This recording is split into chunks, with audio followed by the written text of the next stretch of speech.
நம்ம இன்றைக்கி சூப்பரான எக் மக்ரோனி எப்படி பண்ணுறது அப்படின்னு சொல்லி பார்க்கலாம் வாங்க.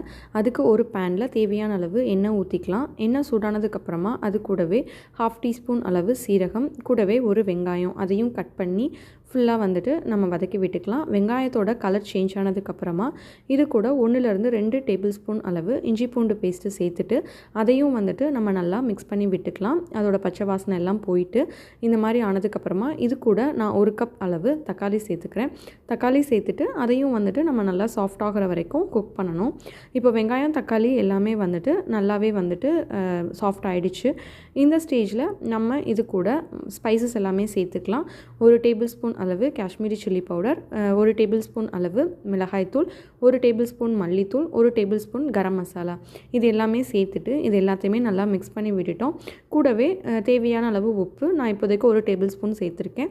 அது கூடவே கொஞ்சமாக மசாலா அடிப்பிடிக்காமல் இருக்க லைட்டாக கொஞ்சம் தண்ணியும் சேர்த்துட்டு இது எல்லாத்தையும் நம்ம நல்லா மிக்ஸ் பண்ணி விட்டுக்கலாம். இப்போது இது கூடவே நான் 3 எக்கை வந்துட்டு வெறுமனவே ஆயிலில் ஃப்ரை பண்ணி இது கூட சேர்த்துக்கிறேன்.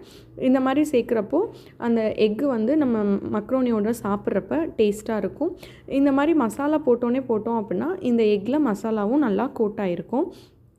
இப்போது இது கூடவே தேவையான அளவு கெச்சப் உங்களோட டேஸ்ட்டு ஃப்ளேவருக்கு ஏற்ற மாதிரி ஊற்றிக்கோங்க. நான் 1 டேபிள் ஸ்பூன் அளவு சேர்த்துருக்கேன். சேர்த்துட்டு இதையும் நல்லா மிக்ஸ் பண்ணி விட்டுட்டு நான் இன்றைக்கி வந்து 1 கப் அளவு பாஸ்தாவை பாயில் பண்ணி நான் இதில் ஃபில்டர் பண்ணி வச்சுருக்கேன். அதையும் வந்துட்டு நம்ம இதில் கொஞ்சம் கொஞ்சமாக சேர்த்துட்டு எல்லாத்தையும் நல்லா மிக்ஸ் பண்ணி விட்டுறலாம். இப்போ பாருங்கள், என்கிட்ட இருக்க எல்லா பாஸ்தாவையுமே நான் சேர்த்துட்டேன். பாருங்கள், எக்குமே நல்லா தனியாக தெரியுது.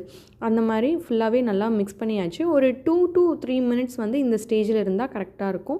கூடவே தேவையான அளவு கொத்தமல்லியும் தூவி நீங்கள் இதை வந்து ஒரு 5 மினிட்ஸ் மூடி வச்சுட்டு அப்புறம் நீங்கள் ஹாட்டாக சர்வ் பண்ணிங்க அப்படின்னா டேஸ்ட் வந்து சூப்பராக இருக்கும்.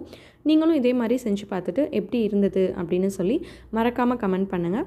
இந்த மாதிரி என்ன ரெசிபீஸ் வேணும் அப்படின்றதையும் மறக்காமல் கமெண்ட்டில் சொல்லுங்கள். தேங்க்ஸ் ஃபார் வாட்சிங்.